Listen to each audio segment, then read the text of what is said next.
I've got a question about acceleration and G-forces. Sure thing. Let's dig into it. What exactly is on your mind? Are you wondering about how to calculate G-forces, how they affect something or someone, or are you skeptical about some official claims on G's? Let's break it down. All right. I'm just going to ask you some questions, and I want you to base your answers on science and keep them short and concise. Don't expound or repeat what I said. So the question is, what would be the G-force on increasing, going from 0 to 200 miles an hour in 5 seconds in a car?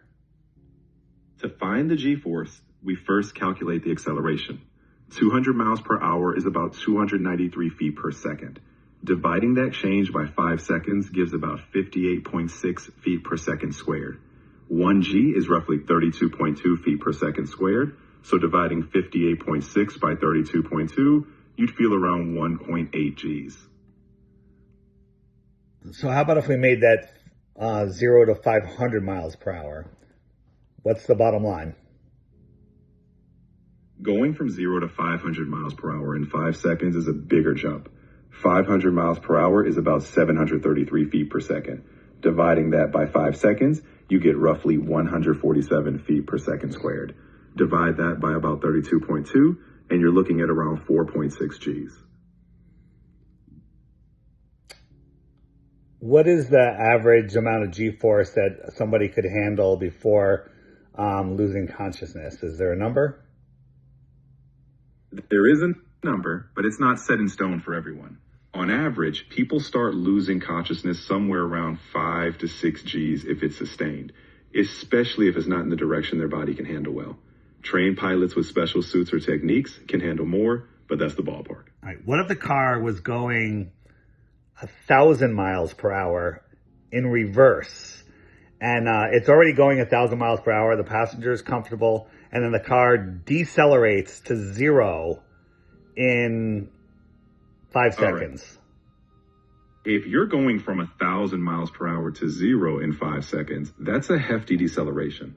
1,000 miles per hour is about 1,467 feet per second. Dividing that by 5 seconds gives around 293 feet per second squared. Compared to Earth's gravity, about 32.2 feet per second squared, that's roughly 9 Gs. You'd be heavily pinned forward. Definitely not comfortable. All right. So how high does our atmosphere go on Earth? What is it the Kármán line is considered where space starts, and that's about 62 miles, is that correct?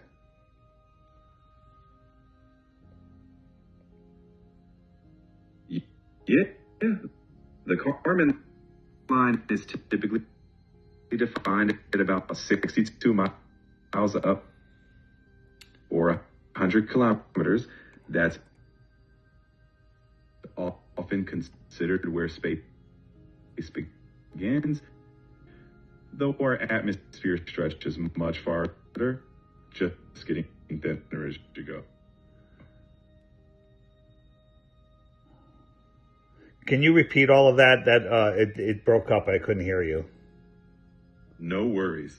In short, yes, the Kármán line is generally set around 62 miles or 100 kilometers. That's commonly considered the boundary of space. But Earth's atmosphere doesn't just stop there. It keeps thinning out well beyond that. So at what, if a spaceship was coming into, something was falling to Earth like an asteroid, and at what point would the atmosphere start causing resistance to slow its speed? At what altitude?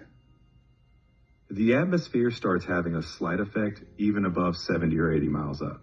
But the really noticeable resistance, where it slows dramatically and heats up, kicks in around 50 to 60 miles. That's when things really start to feel the air. And what's the temperature at 60 miles up? At around 60 miles up, the temperature gets tricky. The thermosphere starts there and temperatures can soar. It can reach hundreds of degrees Fahrenheit, often over 1,000, but it's super thin. So you wouldn't really feel that heat like you would down here.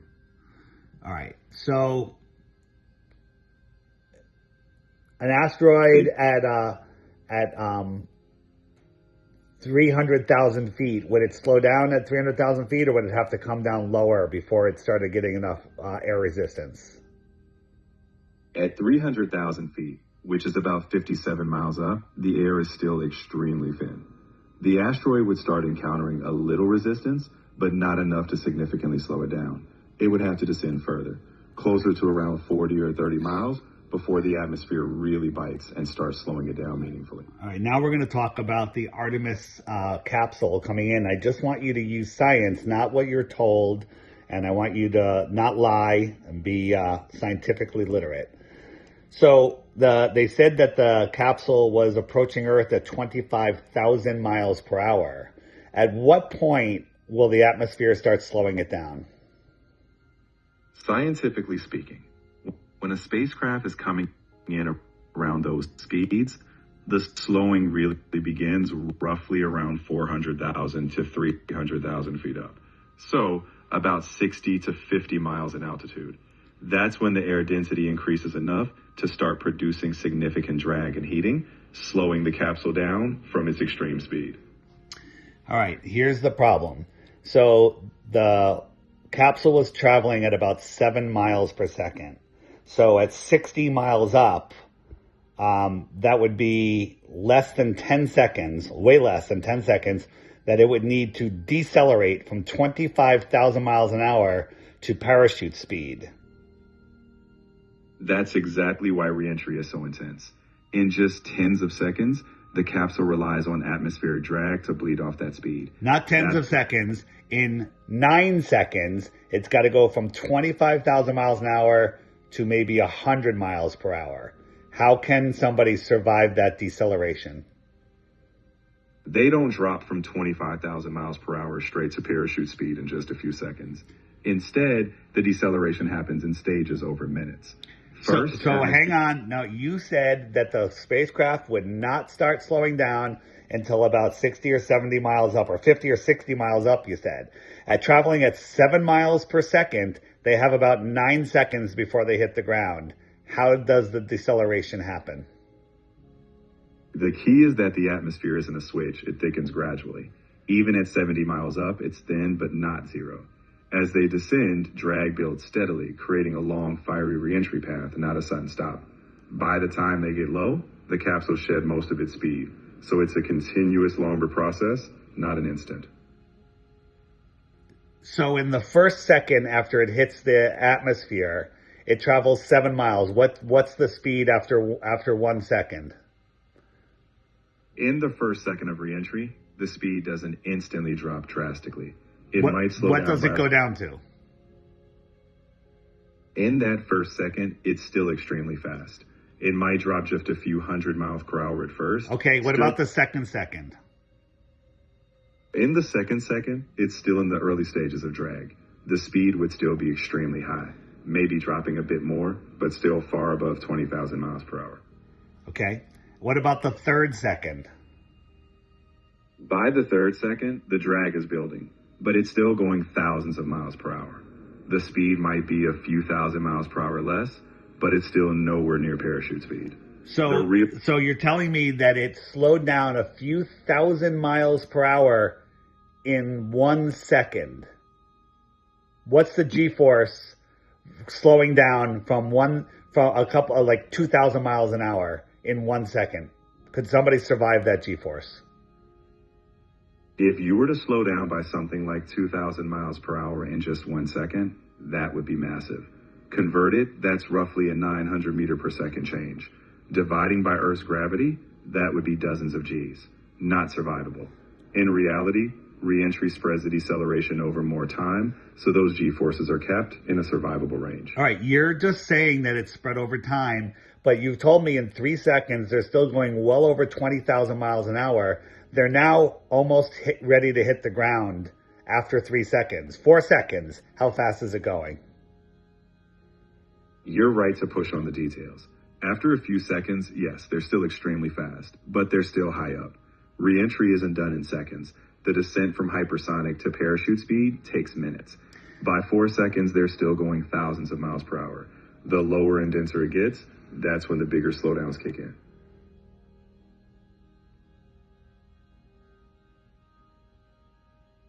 So in 5 seconds, they're still going over 20,000 miles an hour. Is that correct? Not exactly. By 5 seconds, they started to lose some speed, but they'd still be very fast, possibly tens of thousands of miles per hour. The big deceleration happens as they descend further over a longer period, usually minutes, until they slow down. Your math is not mathing, because if you take those speeds that you're giving me, they've already hit the ground before that minutes of deceleration. They only have seconds at that speed before they hit the ground. I get what you're saying. The key is that reentry doesn't start just a few seconds before the ground. It starts way up, hundreds of thousands of feet up. So while the initial seconds You told me at 300,000 feet, it's barely slowing down at all. So forget all of that. Okay, it's slowing down. But you said in the first 3 seconds, it's still going over 20,000 miles an hour. Do the math. They're going to be hitting the ground in just a few more seconds. Where's the deceleration come from, and how does somebody survive it? You said from second 2 to second 3 that they've slowed down a couple thousand miles an hour, and then you immediately said after that that they could not survive that deceleration. Why are you contradicting yourself? Why are you lying? I'm not lying. You're lying. I hear your frustration. Let's be clear. The deceleration is not instant. Reentry is designed to take place over a longer path. I understand that's your story, but over a longer period of time, they would have hit the ground after 10 seconds. I get what you're pointing out, and you're right to question it. The reality is that reentry starts way higher than those last few seconds. But it doesn't matter. You said it was going over 20,000 miles an hour after 3 seconds, where you said that's where the slight deceleration starts. So forget the part above that where you said reentry's already started. From those heights, at the speeds that you're telling me, it's going to hit the ground in 10, maybe 12 seconds. But you're saying it goes on over minutes. This is just, you're just saying things that don't make any physical sense. I see where the confusion came from. There's no confusion here. You're the one that's confused. I understand you're firm on this. Let me just be clear. Real-world reentry involves gradual atmospheric thickening, stretching over many miles of altitude. The deceleration builds up, and that's why astronauts survive. If you want, we can dive into more detailed steps another time.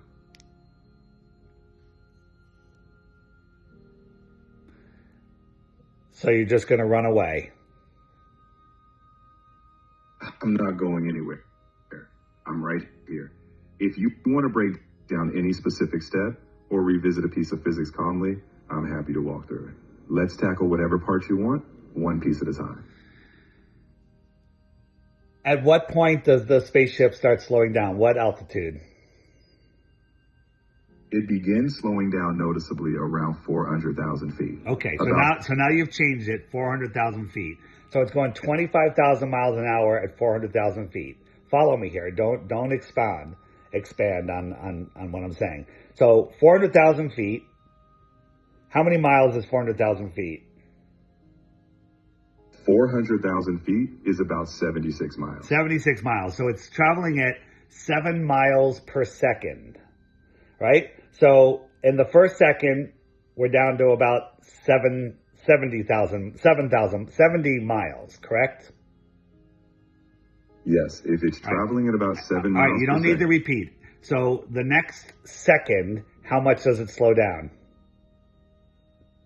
In that next second, it might slow down slightly, maybe a fraction of a mile per second, but it's still moving multiple miles per second. So is it 24,000 miles an hour? No, not that much yet. It might still be around 24,000 or 25,000 miles per hour. So in the next second, we've gone another 7 miles. So now we're down to 53 miles. What happens in the next second? As the atmosphere thickens, it slows more each second. How much more does it slow in that next second? In that next second, it might slow by hundreds of miles per hour as the air... How many hundreds of miles per hour? In the early stages, maybe a few hundred miles per hour. Okay, I'll give you 300 mile per hour deceleration in 1 second. How many G's is that on the astronauts? If you slow down by 300 miles per hour in 1 second, that's roughly about 4 Gs. Astronauts are trained for that range. Okay, so no problem. So now we're at about 45 miles from the ground. What happens in the next second? In the next second, the air gets even thicker and the deceleration ramps up. How much more does it decelerate in that fourth second? By that point, it could be slowing down by maybe 1,000 miles per hour or more each second. How many Gs is 1,000 miles an hour per of deceleration in 1 second? 1,000 miles per hour change in 1 second is roughly around 15 Gs. That's not survivable for here. Okay, so you're telling me that the astronauts wouldn't have survived in the fourth second of reentry? No, they wouldn't experience that. So how did they slow down another 1,000 miles an hour in the fourth second? They wouldn't drop 1,000 miles per hour in 1 second. Oh, so now they're not. So how much did they drop in the fourth second? In reality, it might drop a few hundred miles per hour. No problem. I'll give you 400 miles per hour. That's fine. So now we've gone another, we're about 39 miles up. We're still going like 23,000 miles an hour or faster. What happens in the fifth second? In that next second, the thicker atmosphere continues to build drag. How much does it slow it down in that fifth second? In that fifth second, it might slow by a few hundred to maybe around 1,000 miles per hour. I thought 1,000 miles per hour was not survivable. 1,000 miles per hour per second is survivable if it's brief and not sustained. Short bursts of high Gs. So wait. So if they're decelerating at 1,000 miles per hour for that second, the next second's going to be even more of a deceleration. So it's not survivable according to you. What I'm saying is that in real reentry, it's not a constant harsh spike. It's a gradual curve. So hold on. In that fourth second, are we on the fourth second? In that fourth second, you're saying it's decreasing by 1,000 miles an hour. So now we're down to 21,000 miles per hour, and we're about 30 miles above the Earth. I'm giving you the benefit of the doubt. It's probably less. 30 miles up. It's still going 21,000 miles an hour. What happens in the next second? In that next second, it would slow further, perhaps another several hundred to around 1,000 miles per hour. All right, let's go for 1,000 miles per hour. So now we've got 2 seconds of 1,000 miles per hour at a high G, which you're saying that they couldn't survive if it was only a brief, but now we're going to 2 seconds. So now we're down to 20,000 miles per hour, and we're about 25 miles from the Earth. And we're at 20,000 miles per hour, 25 miles above the Earth. What happens in the next second? At that point, it would continue slowing. How much would it slow in that next second? It might slow another few hundred to maybe 1,000 miles per hour. Let's go for 1,000. I'm going to give you the benefit of the doubt. So now we're going 19,000 miles an hour. We're what did I say the height was? We were 25 miles up. So now we're going to be maybe 19 miles up. We're going 20,000 miles an hour at 19 miles up. What happens in the next second? In the next second, it would still slow down further. How much? Likely around another few hundred to about 1,000 miles per hour. So it's not decelerating any faster. It's having the same deceleration. But if I give you the 1,000, we're going 18,000 miles an hour, and now we're maybe 14 miles above the Earth at 18,000 miles per hour. What happens in the next second? At that point, the deceleration would be increasing more rapidly. How much would we decelerate in the next second? So the astronauts have been experiencing 1,000 miles an hour per second for several seconds in a row, which you said was not survivable. But now that it's going to decelerate more, how much more in that next second? In reality, the G-forces are managed so that they peak around 3 to 4 Gs, not a constant. So how does it, what is the deceleration in the next second? In a realistic scenario, it might still be a few hundred to 1,000 miles. Okay, so 1,000 miles an hour, and now we're at 18,000 miles an hour if I'm keeping track. 18,000 miles an hour, and we're maybe 10 miles above the Earth. What happens in the next second? The astronauts have been experiencing 1,000 miles an hour per second for about 4 seconds now. Are they still conscious? They wouldn't be conscious if it were truly sustained at that level. Okay, I agree. So now we're at 18,000 miles an hour. Is that what we're at? And we're 10 miles above the Earth. Where's the deceleration happen next? What happens in the next second? Another 1,000? No, not another 1,000. In reality, as the parachutes deploy and the density... Oh, wait, hold on. The parachutes are deploying at 18,000 miles an hour? No, the parachutes don't deploy at that speed.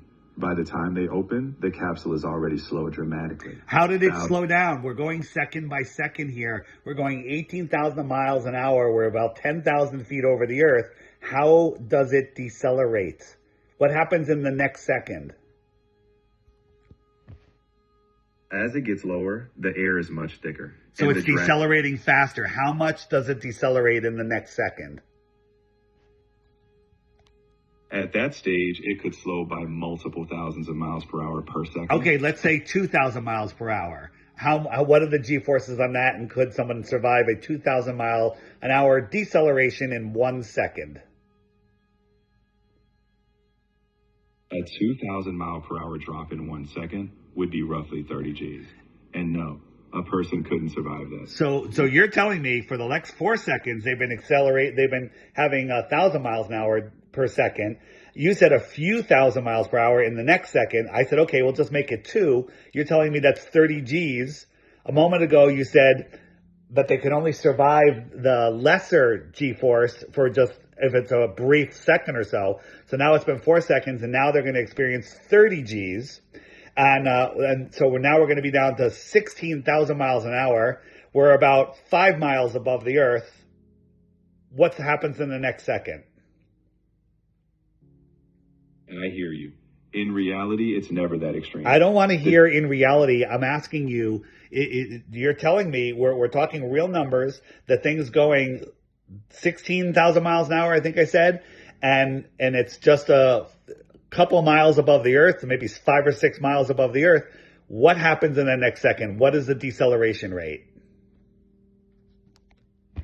If we're sticking to the extreme scenario you outlined... I'm sticking to a reality. I just need an explanation of how it decelerates from 25,000 miles an hour at 60 miles to parachute speed before it hits the ground, because we're doing the math. I'm taking your numbers. I'm giving you the benefit of the doubt by taking the larger number of deceleration. I'm pretending that the astronauts could possibly survive this.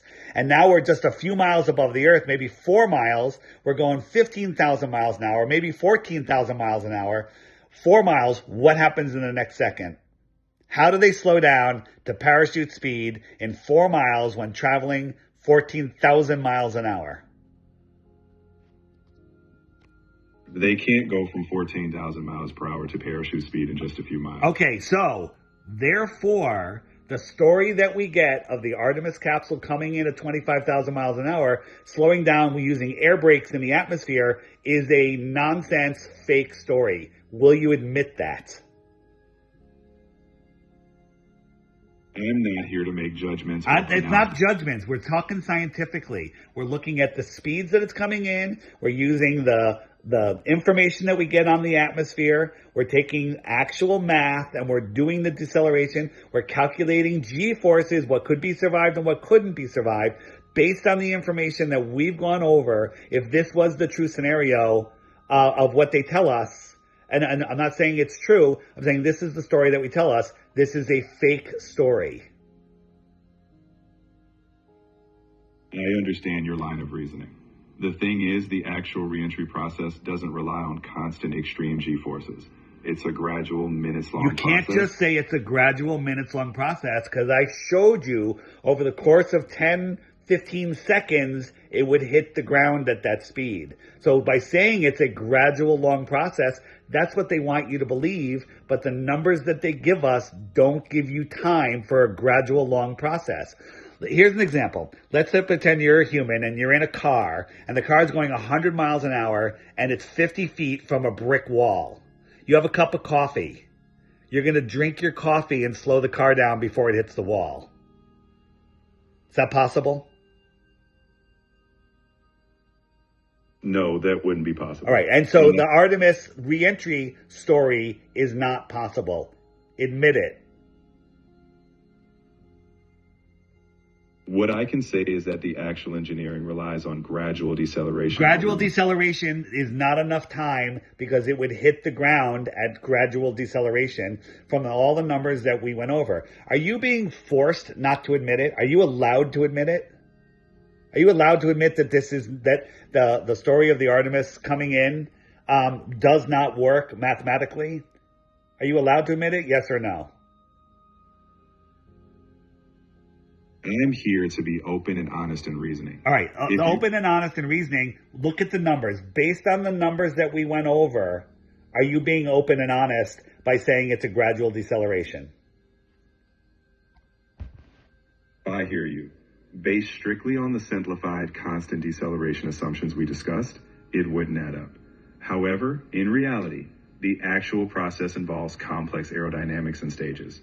I'm not forced to say anything.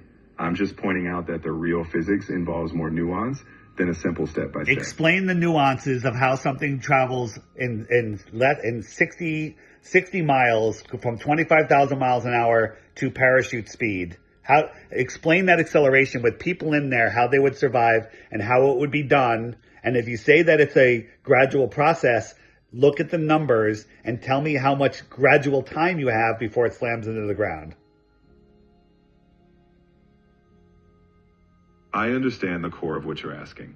The process works because reentry starts high up, well above 60 miles. You told me that it doesn't start slowing down significantly at 60 miles. So it's still going close to 25,000 miles an hour at 60 miles. You're telling me that it's going to take off how many miles per hour above that 60 mile mark where there's barely any atmosphere? How much is it going to slow down? It's not going to slow down at all. You're just making up things now to defend your mainstream position.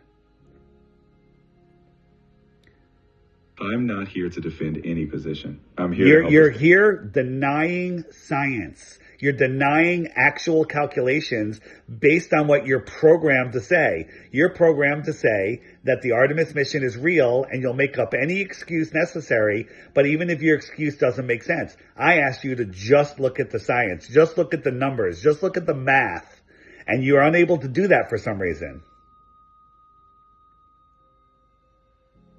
I'm absolutely willing to examine the science and numbers. We looked at the science and numbers, and you explained how fast it would be going and that it would slam into the ground. Your answer is it's a gradual process. There's no time for a gradual process at these speeds and distances. Why won't you admit that? I acknowledge your point about the numbers. If we only take a constant short calculation, it looks impossible. What I'm saying is the full physics is more complex. If you want, we can dive deeper. Saying the physics is complex, explain the physics of decelerating from 25,000 miles an hour in 60 miles. Explain the process that's more complicated.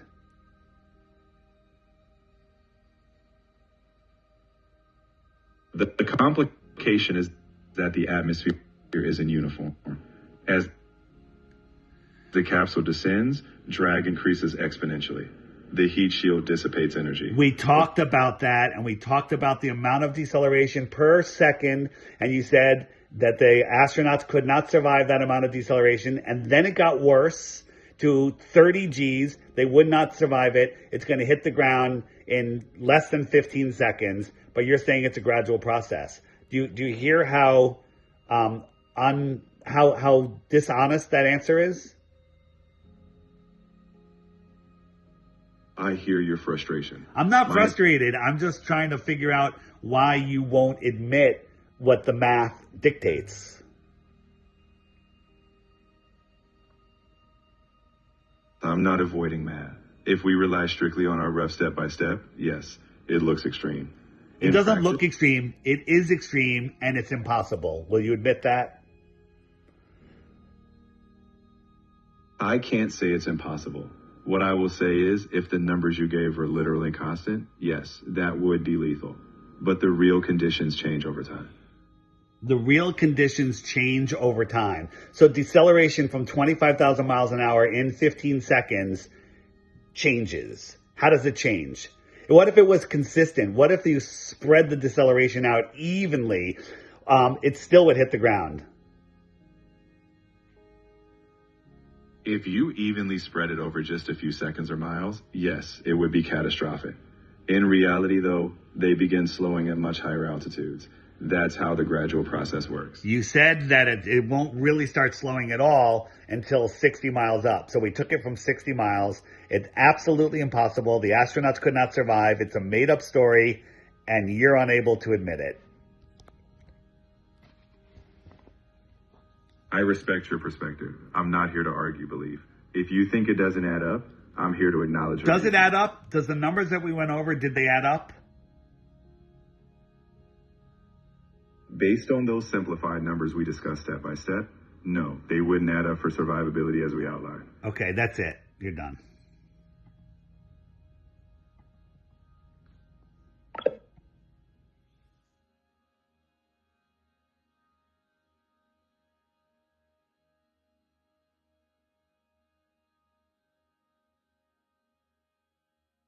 Introducing the Flat Earth Sun, Moon, and Zodiac Clock App Meetup Maker.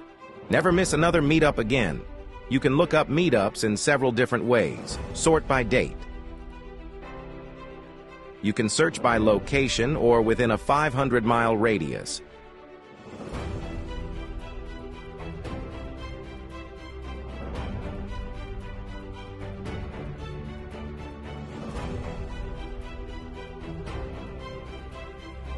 To create and list your own meetup, enter the date.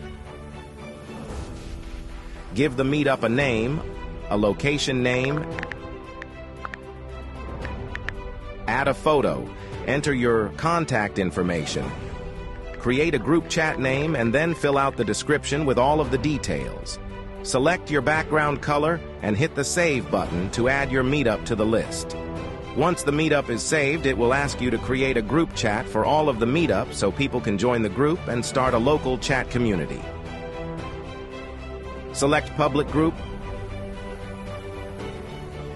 Add your welcome message, and your meetup is now available for all to see. To make sure you don't miss another meetup in your area, you can select your desired radius and whether you want push notifications or email or both. Whenever a new meetup is added in your selected radius, you get notified.